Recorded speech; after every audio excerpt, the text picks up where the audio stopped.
नमस्कार बंधूंनो आणि भगिनींनो, मी डॉक्टर जान्हवी सप्रे लाडे.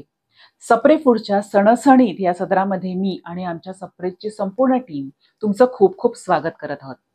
सणसणीत या सदरामध्ये आम्ही महाराष्ट्रातील विविध सणांबद्दल माहिती देत असतो. त्या अनुषंगाने येणाऱ्या खाद्य संस्कृतीची देखील आम्ही तुम्हाला माहिती देत असतो. आज आपण कोणत्या सणाबद्दल बोलणार आहोत ते लवकरच आपल्याला कळेल. पण तत्पूर्वी जर तुम्ही आमच्या सप्रे फूड्स नावाच्या यूट्यूब चॅनलला सबस्क्राईब केलं नसेल तर लगेचच सबस्क्राईब करा आणि बेल आयकॉनला देखील क्लिक करा, म्हणजे आमचे नवीन नवीन कार्यक्रम तुमच्यापर्यंत सहज पोहोचतील.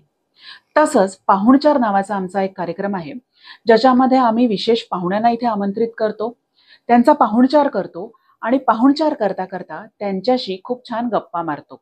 त्यांच्या खाण्यापिण्याच्या सवयी, त्यांच्या आवडीनिवडी, त्यांच्या कटुगोड आठवणी याच्याबद्दल देखील गप्पा मारतो.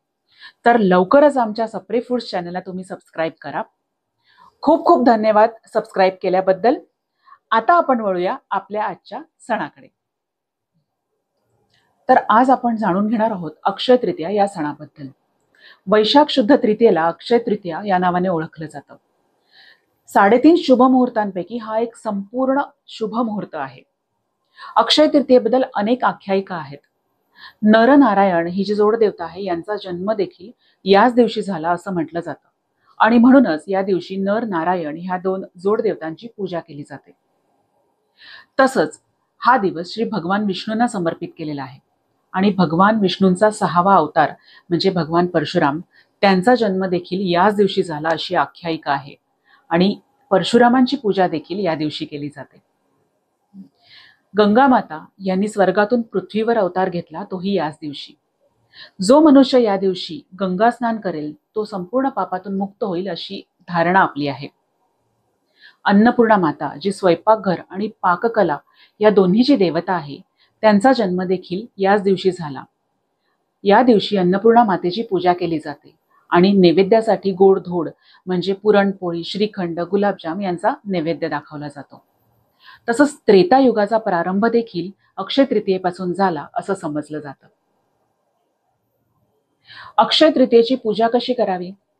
सकाळी लवकर उठावे, आंघोळ करावी, एका चौरंगावर भगवान विष्णू आणि माता लक्ष्मी यांची प्रतिमा स्थापन करावी, त्यांची मनोभावे पूजा करावी, श्री विष्णूंचे नामस्मरण करावे आणि श्री विष्णूंना आणि माता लक्ष्मींना चण्याच्या डाळीपासून बनवलेला गोड पदार्थ उदाहरणार्थ पुरणपोळी यांचा नैवेद्य दाखवावा. महाराष्ट्रातील स्त्रिया चैत्र महिन्यात चैत्रगौरीची स्थापना करतात. चैत्रगौरीची पूजा केली जाते आणि त्या निमित्ताने हळदी कुंकूचे समारंभ केले जातात. आपल्या मैत्रिणींना किंवा स्त्रियांना या दिवशी आमंत्रित केले जाते. त्यांना फुलं, गजरा, हरभऱ्याची डाळ किंवा आंबा डाळ किंवा कैरीचे पन्हे असे दिले जाते. अक्षय तृतीयेच्या दिवशी या समारंभाची सांगता होते. हा दिवस पितरांचे ऋण फेडण्याचा दिवस आहे. असं मानलं जातं की या दिवशी आपले पित्र, आपले पूर्वज आपल्या जवळ आलेले असतात. त्यांच्या प्रतिमेची पूजा या दिवशी करावी. त्यांना स्मरण करून त्यांची आठवण ठेवून दानधर्म करावा असे देखील म्हटले आहे. या दिवशी दानधर्म केल्याने अक्षय पुण्य प्राप्त होते असे म्हणतात. या दिवशी पाणी, मातीचा माठ, पंखा, वस्त्र, मीठ, साखर अशा गोष्टींचं दान केलं जातं. खरं तर वैशाख महिना सुरू होतो आणि उन्हाळ्याची सुरुवात होते, म्हणूनच कदाचित पाणी आणि मातीचा माठ ज्याच्यात आपण पाणी साठवतो याचं दान केलं जात असावं. अक्षय म्हणजे ज्याला क्षय नाही असे, कधीही न संपणारे. अक्षय तृतीया हा 3.5 शुभ मुहूर्तांपैकी एक पूर्ण शुभ मुहूर्त मानला जातो. म्हणूनच या दिवशी नवीन कार्याला, मंगल कार्याला सुरुवात करावी म्हणजे ते अक्षय राहते असं म्हटलं जातं. या दिवशी भूमिपूजन करावे, नवीन वस्तू खरेदी करावी, सोने खरेदी करावे, नवीन व्यवसायाला सुरुवात करावी म्हणजे सदैव प्रगती होते. तसंच शुभ कार्य म्हणजे लग्न, मुंज किंवा गृहप्रवेश या दिवशी करतात. असं म्हटलं जातं की ज्या जोडप्यांचं लग्न अक्षय तृतीयेला झालेलं आहे त्यांचं प्रेम हे सदैव अबाधित असतं. अक्षय तृतीयेच्या दिवशी सुख आणि समृद्धी प्राप्त करून देणाऱ्या देवतांचे स्मरण करावे, त्यांची उपासना करावी म्हणजे त्यांची कृपादृष्टी आपल्यावर सदैव राहते, त्यात कधीही क्षय होत नाही अशी समजूत आहे. अक्षय तृतीयेच्या तुम्हा सर्वांना खूप खूप शुभेच्छा. सणांचा गोडवा वाढवण्यासाठी सप्रे फूड्सचे पदार्थ तुम्हाला आमच्या वेबसाईटवर म्हणजे saprefoods.com वर नक्की मिळतील. तसंच Amazon आणि फ्लिपकार्ट यावर देखील आमचे पदार्थ उपलब्ध आहेत. सप्रे फूड्सची आउटलेट्स बोरिवली, कांदिवली, विलेपार्ले, दहिसर, शिवडी आणि ठाणे या ठिकाणी आहेत.